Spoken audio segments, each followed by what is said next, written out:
pour nous aider à mieux comprendre, Gérald est là, bonsoir. Bonsoir Céline. Alors c'est une décision, on peut dire historique, ça fait quand même près de 10 ans, mais ça marque vraiment une cassure là, entre les États-Unis et le Canada. Absolument. Quand on regarde ce qui s'est passé, ce qui se passe aux États-Unis et ce qui se passe au Canada, il y a vraiment une cassure. La Réserve fédérale a vraiment préparé le terrain pour cette hausse de taux d'intérêt avec, justement, depuis la fin de 2008, un taux à zéro. C'est très rare de voir une situation comme celle-là au plancher.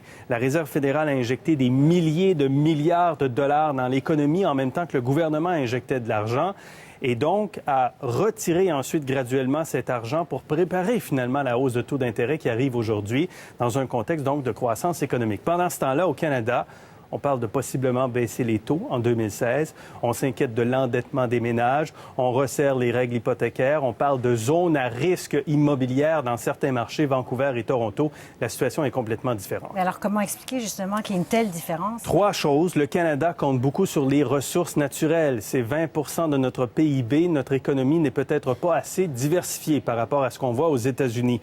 Deuxièmement, le gouvernement américain, je vous le disais, a beaucoup investi dans son économie. Les États-Unis connaissent l'une des plus fortes croissances dans les pays riches depuis 2011.